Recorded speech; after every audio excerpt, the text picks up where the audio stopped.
The following is a special presentation of Tony Kurre Radio. Keep your mission on your mind and your mind on your mission. This is Mission Minded with Michael Coleman. Getting after it again here, a show you can hear at least 5 days a week like all of our shows. It's called Mission Minded. Put your mind in your mission your mind. He's Michael Coleman.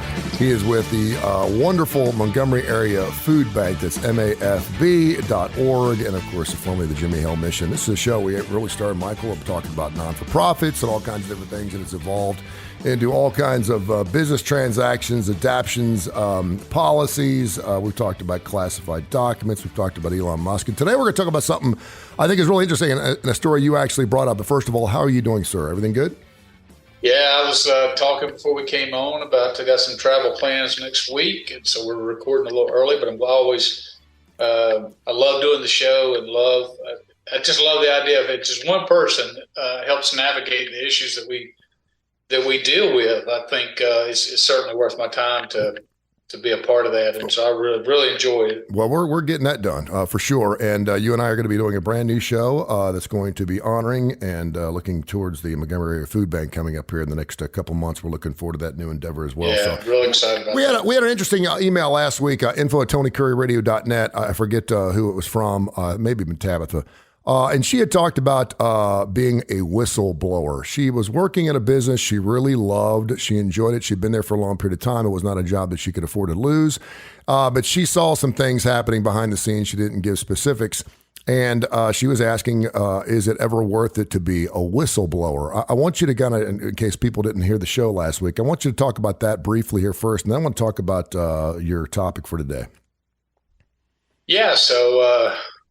sometimes it's absolutely critical that there be people with the courage to speak up, and that's why laws are in place to actually protect those who speak up. Because the easiest thing in the world is when you see when you get in, we call it, pulling the curtain back, and in any business, and you're in there and you're seeing it day to day, you really kind of learn the ethics of the company. The ethics of the leadership. So sometimes you'll have a very ethical company that says, no, this is how we're going to do business. But you may have individual leaders within that company that are askew, let's say, of what the intent of the company is. And then sometimes you find out that it's the company themselves, that they're driven by profit maybe and not by a moral compass. And so lots of times you can get yourself into a work situation and you may actually enjoy the job. You may find it fulfilling, but there is something just weighing you down that you're seeing going on. And sometimes it could be to you, and sometimes it could be to a coworker that you have befriended and care about, and just can't just find yourself just going home stressed out, can't get these situations out of your head.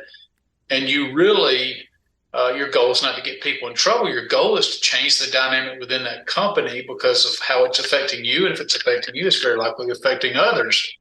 And so there's always that challenge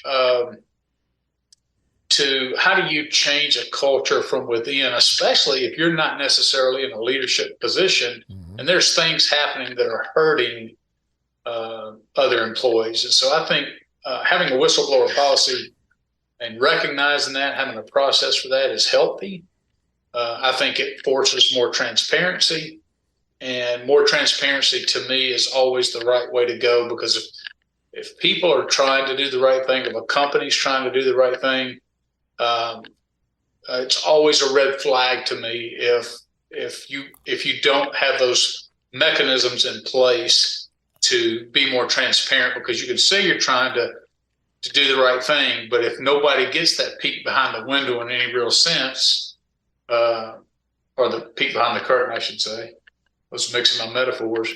If nobody gets that peek behind the curtain to really see, and if they do see, there's no way to effectively change that, then your words really don't match what you say. I mean, your actions really don't match what your words are. So I thought a lot about this since you brought this up last week. And it keeps taking me back to something that I say in our church every Sunday, the penitential act, what I have done and what I have failed to do. It's not always the things that you've done. It's some of the things that you have not acted on in order to stop, which is also considered a sin. And when you talk about moral injury, I think about two different types of moral injury. I think about, okay, is this a business that's cooking the books and I know it and I can't do anything about it? Or is this a business where maybe my boss is cooking with the woman back in H&R, which is not a good thing if they're both married? or is this a business that has a product that is pushed out that I don't particularly believe in? And I'll use an example. First of all, I work a lot of radio stations. We're down in the conservative South. And if you're a liberal and you work at a conservative radio station, you're probably not really happy about a lot of the products and a lot of the things and a lot of the platforms and agendas and ideologies that are coming out over the air. That's one thing. The other thing is, and this is a prime example, it's the first thing I thought of. So my son goes to a pretty affluent school here, and thank goodness we had a tuition cut on his stuff because it's not something I could afford, but he was a very, very smart kid, and they wanted him. And a lot of the parents that obviously have their children going to school are wealthy. And there's one particular kid he goes to school with. And so the question that goes around whenever we get together is, okay, how did you earn your money? Where did you get your money? And one guy owns Milo's Tea, and another guy owns a software company. And one of the kids never has ever told me what his father did. Not to say that he needed to tell me. Anyway, it's not my business. Come to find out through his father, who I saw at an event several weeks ago, that he made all of his money doing pornography back in the 70s. Okay. And this is a guy that I value. He's in his 50s now. He's a different person, but he got into that industry back in the 70s when he was in his 20s. He was a different man, wasn't married, didn't have children, and then sold his company for $300 million in 1979, and pretty much has been a philanthropist ever since. And I said, well, let me ask you something. What made you sell? And he said, I got to a point in my life where I realized it was just wrong. That the product I was putting out, the things I was putting out, just wasn't what I believed in anymore. And so so now I go to what you want to get into in moral injury, and I hope I've kind of described a couple of different ways that someone could certainly look at what moral injury is. First of all, describing what moral injury is.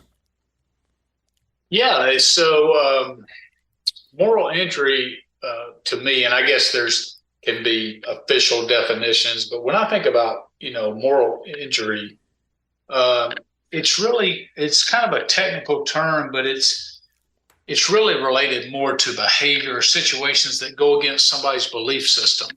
And I'm not talking about a Christian, for instance, who is arguing about doctrine or something like that, but if I'll just use that as an example because we are in Alabama. I'm a person of faith. You're a person of faith.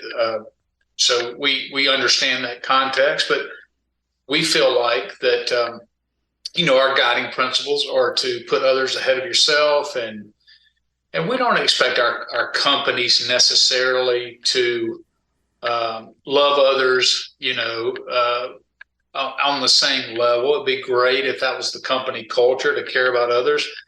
But if you were somebody, let's say, and you mentioned this, that, hey, you care about, your company is making a product and promoting a product or service that is not what they're promoting it as. I'm sure a lot of the listeners on here used to watch The Office when it was on regularly. Mm-hmm. I'm a huge fan, and they went through that where they had started selling printers, and there was a software patch that needed to be. But anyway, the printers were catching on fire, mm-hmm. And there was so there was that whole, what do I do? I want people to know about this, but I don't want to hurt the company. I don't want to bite the hand that feeds me. So there's this conflict. And what studies have shown is when you're going home with that every day, it begins to affect you. There's this chronic workplace stress that's not being managed. And so if you think about that, it begins to affect your personal health. It begins to then affect your social relationships, your family relationships, your family dynamics, all of those kind of things, and that you end up becoming less. So it ends up hurting the company because you end up becoming less productive, and more with an eye on, how do I change this, or how do I get out of here if I don't feel like I can change it? And but it can be also something that's equally as harming, but less dramatic, if you will, or less sensational as producing something that's going to catch on fire. Like you could have an environment where you're allowed to backbite against each other and to go to one office and establish cliques and team up and bully other people. And you know what I'm saying? So that kind of behavior, or it could be, and there's a million stories out there of where you go to your supervisor with a real problem, something that's really affecting you. And the supervisor goes, "Oh yeah, I'll deal with it." So you have expressed your concerns. That is a form of whistleblower, just verbal. It doesn't always have to be in writing, but that verbal complaint. And then you're like, a week goes by, 2 weeks, 3, oh no, and nothing's happening. Mm-hmm. And the supervisor doesn't come back to readdress it with you to say, "Hey, I investigated it. This is what I found.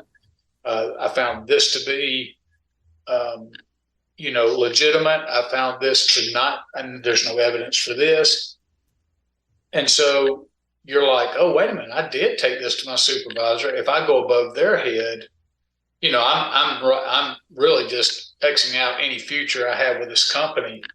And you might need the job if you're a mom, dad, whatever, you need that job." And so when something is driving you against your moral compass, or you see behavior that is inconsistent with your belief system, it can be quite the stressful, difficult place, and people just don't know where to turn with that. And so that's what that moral injury concept is all about. So this is incredibly broad, and I think we have a much more broad yet defined moral compass now than we had 30 or 40 years ago. I can remember that the workplace is the workplace, and the personal life was the personal life. We didn't talk about sex, religion, and politics, and now everyone talks about all three any chance they get.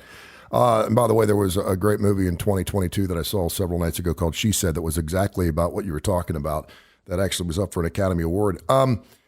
A bunch of women got together, said the guy kept hitting on them, and just kept on and kept on and kept on, and nothing was ever done. It was a good old boys situation. It's interesting too, because when you're talking about that moral compass, a lot of people would say, listening right now, well, then just don't work there, then get out. But if you really have a strong moral compass, and you've worked with a company for a period of time, and maybe you've worked there for 20 years, maybe some new GM comes in, he's totally changing the way you're doing things. Hey, listen, we got to get the bottom numbers up. I'll go back to the Health South situation. There were a lot of people working for Health South that knew they were cooking books. But they knew that if they didn't continue to help and at least look the other way, they were going to lose their 401ks. It blew up in their face, and yet the business and the company's still around. There is this moral obligation that we feel that even if we decide to move and go to a different company, we still have to expose what was happening in that business. We see that in fast food restaurants all the time. If you get on TikTok, you see people that used to work at Arby's and they're like, "Let me show you how they make their roast beef." You're like, right. And obviously it's after they quit or after they get fired. What's your thoughts on, okay, say you are really good at it, Jerry, and you can move on to another company, do the same thing, and from a moral standpoint, you feel good about this new company, yet you know that business that you worked for isn't doing things right, or they are cooking books. Is it our obligation to expose that? Well, I wish there was a one-size-fits-all solution. I will tell you from my own personal experiences that I am somebody who says, because that line, let's say that some people are black and white in everything that they do. I am very much a person. The older I get, the more in the gray. I just understand there's so many variables. I'm somebody who much more operates. Let's focus on the intent of the law, or focus on the intent of the rule, to make sure that we're ethically carrying that out. Not so much the letter of it, because there's gray areas and different variables. So let's focus on the intent of the law. Well, but to somebody who is a letter of the law person, even something as small as that could look like that you're not following company policy. Mm-hmm.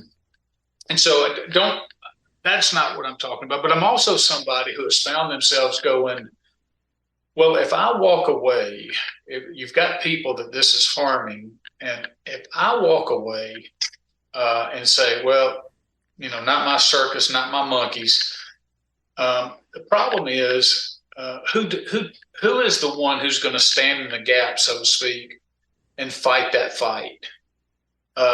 I get it. Sometimes you just don't have any bandwidth. You're doing everything you can. You might be a single mom or single dad, or you're doing everything you can just to put food on the table, and you just don't have the strength to fight that.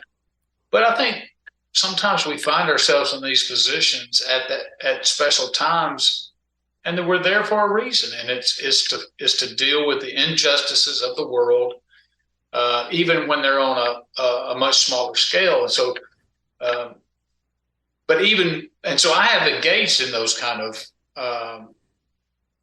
what I define as a righteous cause. You could talk to others and say, no, that Michael had other motivations, but something that I felt like was an injustice where something was happening that was hurting other people, and they're not going to stand up, but I'm going to stand up in their behavior.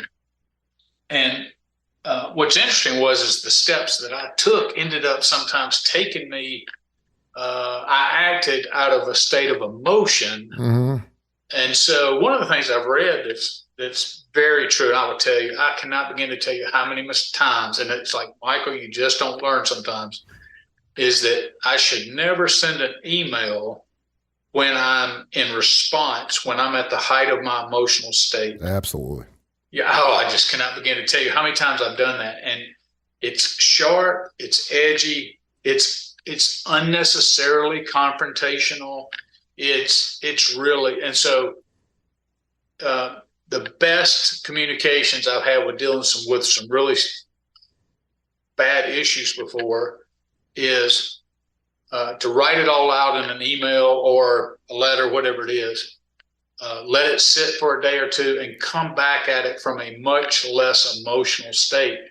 And so lots of times then I start smoothing out the edges. I'm not lessening the fight. I understand. I've been there. Yeah. But I'm just trying to make my weapons more effective. And when you go in to fight an issue, and let's say it's a moral issue. If you've ever been through a divorce, you know exactly what you're talking about. Oh yeah. Because I always pretend. We talked about documentation on the show last time. Document everything you do. It's important. But some people say, why wouldn't you just go talk to them? You must document those things because someone else will read them. And I promise you, if they look at one side and they have vitriol and they're vile, they're just nasty, and you're pausing and praying, you're stepping back, you're waiting 24 hours before you send, you will end up winning that particular situation. But continue.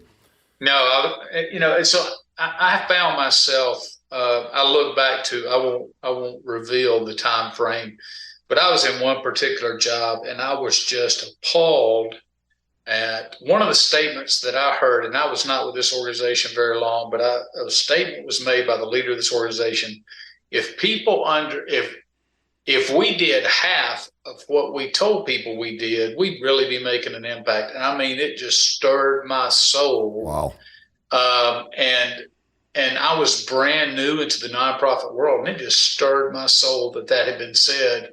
And I thought to myself right away, I love the industry of nonprofit industry because you get to serve people and deal with real problems. What I will not be a part of is saying I'm doing one thing and living a lie. And so I set out to correct that injustice. Now, sometimes without saying it out loud, you think, well, the ends justify the means. So I'm going to come at this. And I have approached that and other things like a bull in a china shop. And as a matter of fact, you could even say that I was a bull who took a china shop with him wherever he went. And so I ended up not only harming or bringing to, so I did some good things in bringing some of the critical issues to light, and that was good. But I ended up destroying some relationships and hurting my own cause as a result. And I didn't have to have both. I could have, if I would have used more wisdom, if I would have removed myself from the emotional state and consulted people and really thought and prayed about this and approached it from a much different perspective, I still think I could have brought the necessary light to the attention of the problem, and I would not have damaged myself, my own reputation, and everything through the process. So this subject about moral injury, because I felt that. I mean, I think PTSD is probably a little overused. It used to just be for people in battle, and now it's used for anybody who has any difficulty whatsoever. But the reality is, when you do something and it leaves such an impression on you, a negative impression, and it's something that you revisit time to time, that's kind of in a nutshell. Yeah. When you do something and you feel that same emotion and you're reliving that process. And I have found myself doing that. And so it's just part of my growth as a person. When I look back on it, it was like, man, I wish I could go back and do it all over again. But that was an example of me fighting what I thought was a just cause. And I still think it's a just cause. I still think you have to engage in the battle. But how I went about it, boy, I wish I could go back and redo a lot of that again. You learn through your lessons. And this is Michael Coleman, and of course, a Mission Mind. Keep your mind, your mission, your mind. You can hear the show at least 5 times on the TKR app. Download the TKR app, and thanks to all the thousands of folks who have done that. And wherever you get your podcast, Tony Kurre Radio Podcast, we're on every major indice out there. No matter where you're listening to your podcast, you'll find Mission Mind with Michael Coleman. Let's make less qualms about it here. We all have morals. Whether they're good or bad or indifferent. And we deal with moral issues pretty much every single day in our life, whether it's personal, whether it's business or anything else. And there's always things in almost every business setting that we don't like that probably hinge on that moral compass that we believe. Yeah. And we see it from personal relationships in the office. I think that's probably one of them. And then certainly from a product standpoint, I don't believe what we're doing, or we're cooking the books, or we're saying we're doing better than we actually are in order to appease stockholders. So let me ask you this. And again, I think it's a generational thing, Michael. I really do. I think we're more hypocritical than we've ever been, but we're all more in tune with our moral compass, and maybe it's because we live in this apolitical world now where you have to be one way or the other. What's the best way to deal with it? What's the best way? And again, I know that's a very broad question because we're talking everything from, hey, the HR woman sleeping with my boss who's a father of 5 and is married, and that bothers me, or we're selling a product and we're putting it out, with half the pieces missing, but we're selling it for the same price. What's the best way to deal with that, psychologically speaking? Yeah, so I think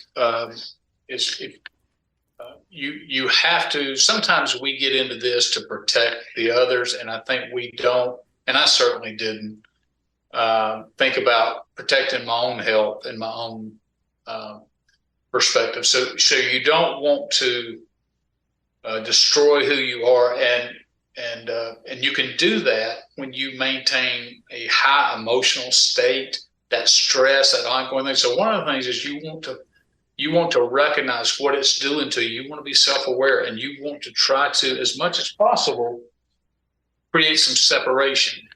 So that's why I suggest one of the ways is to write about it. Write it in an email. And I'm not saying send the email, but write it out and get your thoughts and make sure you understand what is the actual offense that you're concerned about. Make that as clear as possible, because when somebody actually files a complaint and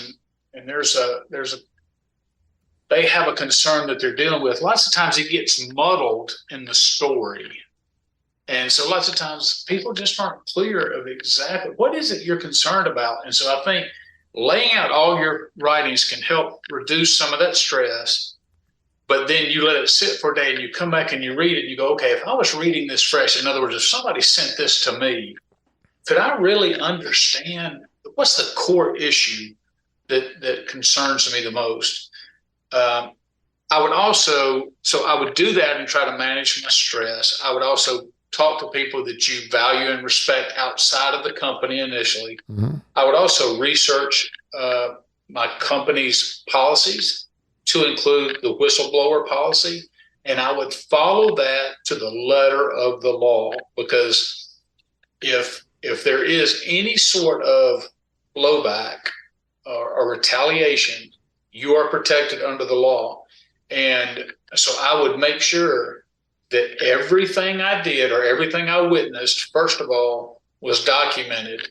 And you can do that simply on your computer. You can do it through an email.